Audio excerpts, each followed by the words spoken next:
Bismillahirrahmanirrahim. Assalamualaikum warahmatullahi wabarakatuh. Sebelumnya saya ucapkan terima kasih kepada Bapak Randy Ardika selaku dosen pengampu mata kuliah Akuntansi Keuangan Lanjutan 2 yang telah memberikan waktunya kepada kami untuk mempresentasikan hasil diskusi dari kelompok 6. Nah, saya ucapkan terima kasih juga kepada teman-teman yang sudah bersedia untuk menyimak video ini. Di sini kami akan menyampaikan materi yang berjudulkan transaksi aset tetap antar perusahaan dalam satu afiliasi. Nah, sebelum ke materinya, izinkan saya untuk memperkenalkan kelompok anggota dari kelompok saya terlebih dahulu.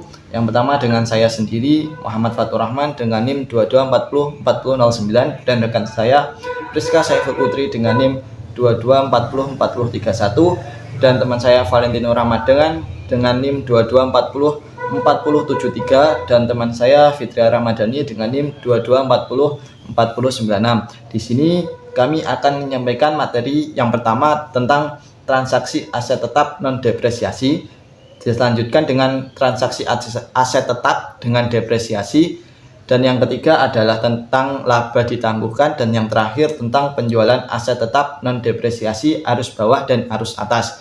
Nah, untuk materi yang pertama langsung saja kepada teman saya untuk menyampaikan materi tentang transaksi aset tetap non depresiasi. Untuk materi yang pertama yaitu transaksi aset tetap non depresiasi. Aset tetap adalah sumber daya berwujud yang dimiliki oleh suatu entitas, perusahaan atau organisasi nirlaba untuk digunakan dalam operasional bisnis, menghasilkan pendapatan atau menyediakan layanan, dan tidak dimaksudkan untuk dijual kembali dalam kegiatan normal perusahaan atau organisasi. Aset tetap memiliki masa manfaat lebih dari 1 tahun dan biasanya memiliki nilai material yang signifikan. Sementara itu, pengertian dari aset tetap non-depresiasi adalah jenis aset tetap berwujud yang tidak mengalami penurunan nilai atau penyusutan seiring berjalannya waktu dan penggunaannya.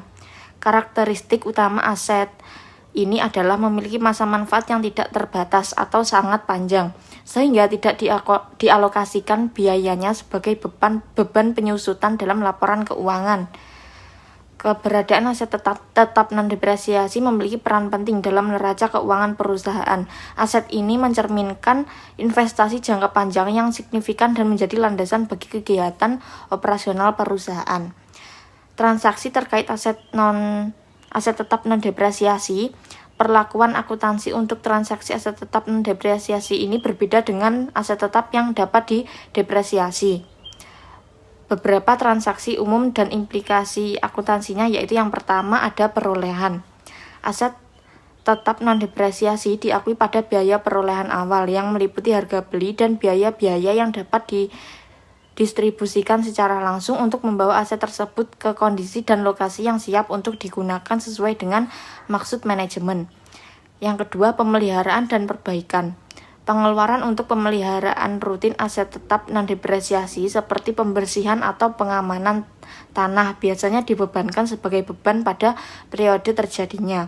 Yang ketiga, ada penilaian kembali atau revaluasi.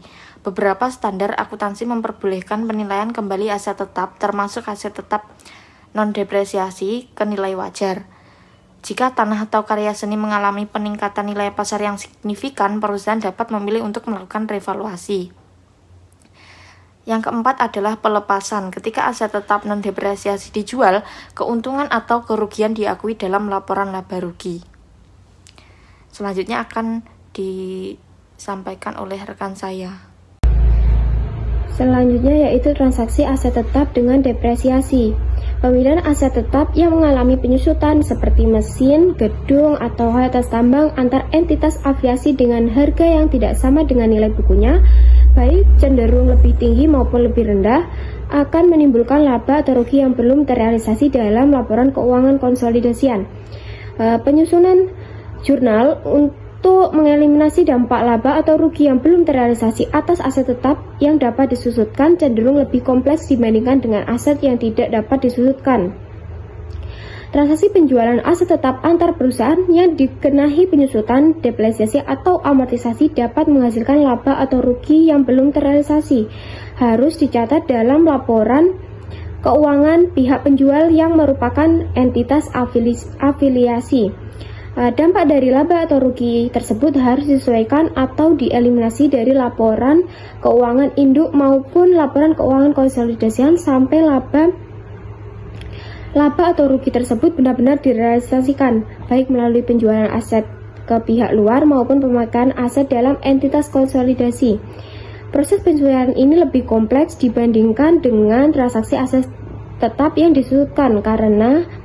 tidak disebutkan karena melibatkan perhitungan penyesuaian atau depresiasi atau amortisasi yang mempengaruhi laba entitas induk dan konsolidasi setiap tahunnya selama aset tersebut masih dimiliki oleh entitas afiliasi. Selanjutnya di sini ada penjualan arus ke bawah, aset tetap dapat disebutkan atau downstream, dan ada penjualan arus ke atas, aset tetap dapat disebutkan atau upstream.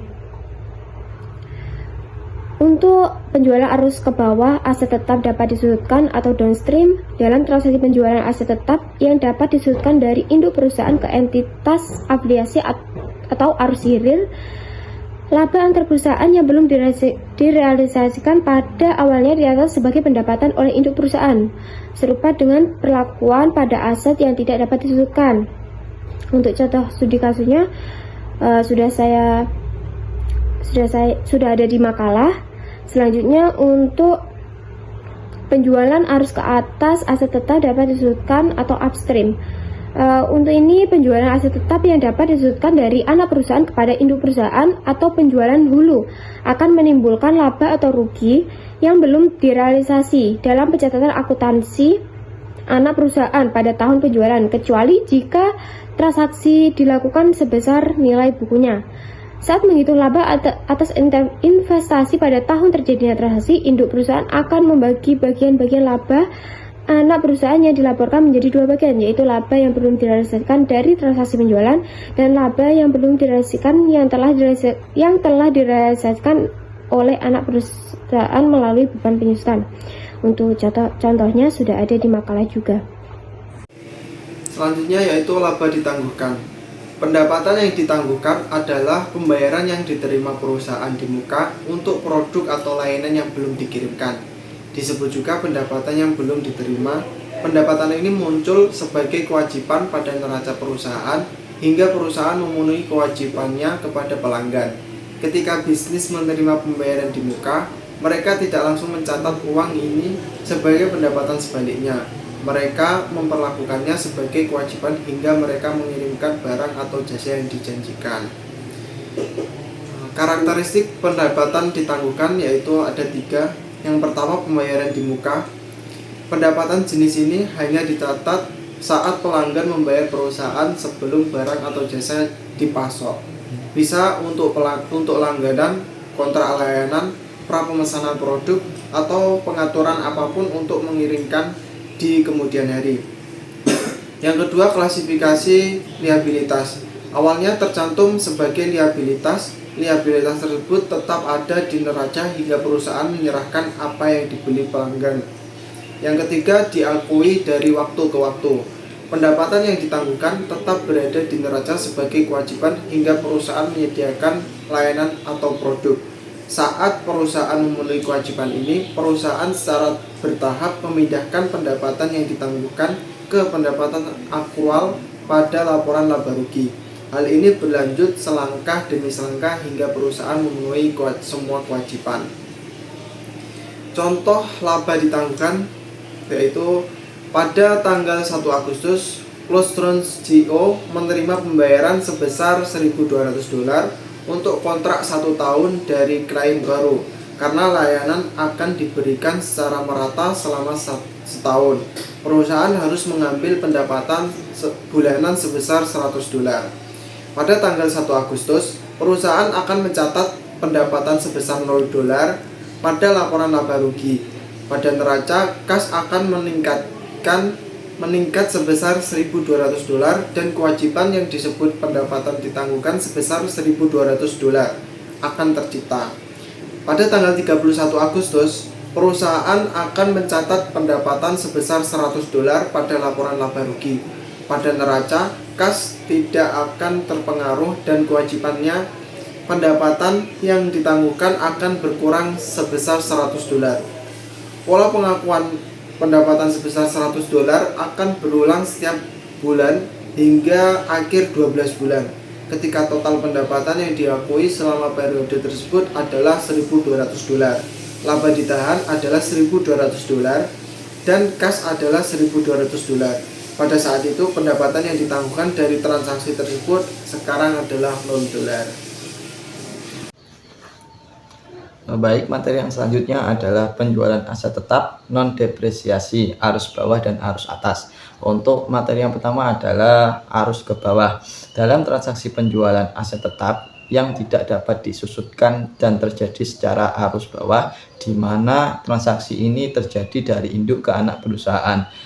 Pengaruh laba antar entitas afiliasi tercermin pada pembukuan induk dan laporan keuangan konsolidasian. Keuntungan atau kerugian yang timbul dari transaksi semacam ini awalnya dicatat sebagai pendapatan atau beban pada laporan keuangan induk perusahaan, namun wajib dieliminasi secara penuh dalam laporan konsolidasian. Nah, intinya pada arus bawah ini laba atau rugi dari transaksi ini diakui oleh induk, namun dalam laporan keuangan konsolidasi laba antar entitas harus dieliminasi secara penuh tanpa mempertimbangkan proporsi kepemilikan non pengendali. Nah, eliminasi ini dilakukan pada saat transaksi dan diulang setiap tahun sampai aset tersebut dijual ke pihak eksternal grup. Nah, yang kedua adalah arus atas. Dalam transaksi penjualan aset tetap yang tidak dapat disusutkan yang terjadi secara arus atas dari perusahaan anak ke perusahaan induk.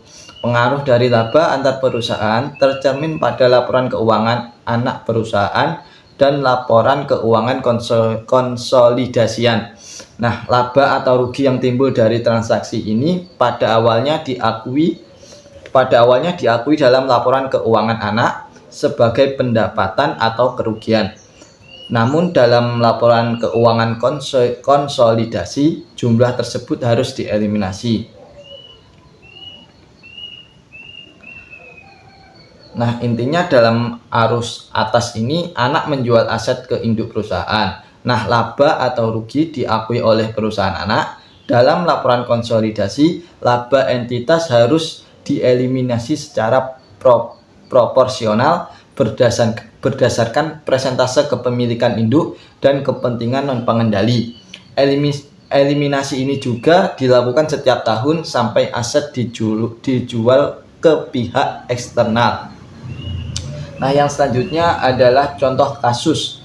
Nah, di sini kami mencontohkan kasus, mengilustrasikan sebuah kasus di mana PT Peter Pan sebagai induk perusahaan memiliki 90% saham PT Sigma atau perusahaan anak. Tahun 2015, PT Peter Pan menjual tanah ke PT Sigma dan mencatat laba 10.000. Tahun 2020, PT Sigma menjual tanah itu ke pihak luar dengan laba 15.000. Nah, karena ini adalah transaksi arus bawah, maka laba 10.000 harus dieliminasi 100% dari laporan konsolidasi. Eliminasi ini dilakukan setiap tahun hingga tahun 2020 ketika tanah dijual ke luar grup. Nah, perhitungannya pada tahun 2015 laba konsolidasi PT Peter Pan dari Sigma adalah 90% dikali 70.000. Ini didapat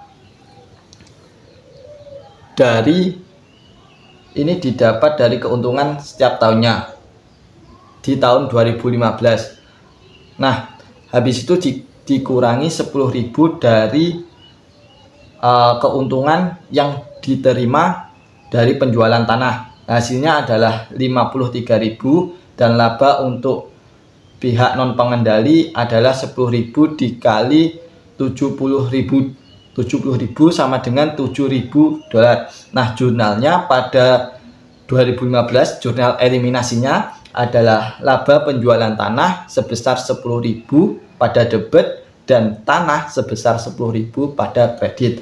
Nah, untuk jurnal eliminasi pada tahun 2016 sampai 2018 itu investasi pada PT Sigma sebesar 10.000 di debit dan tanah sebesar 10.000 pada kredit. Nah, pada saat tahun 2020 di mana perusahaan PT Sigma ini menjual tanahnya ke pihak eksternal, jurnalnya adalah investasi pada PT Sigma sebesar 10.000 pada debit dan laba penjualan tanah 10.000 pada kredit. Nah, laba antar entitas dalam grup tidak boleh diakui dalam laporan konsolidasi sampai terjadi transaksi nyata dengan pihak eksternal. Nah, dalam arus bawah, eliminasi dilakukan 100% tanpa memperhatikan kepemilikan pihak non-pengendali. Dalam arus atas, eliminasi dilakukan secara proporsional antar induk dan pihak non-pengendali. Jurnal eliminasi harus dibuat setiap tahunnya sampai aset dijual ke pihak eksternal di luar grup. Hal ini untuk menjaga keandalan dan kejujuran informasi dalam laporan keuangan konsolidasian. Sekian. Baik, sekian presentasi dari kelompok kami.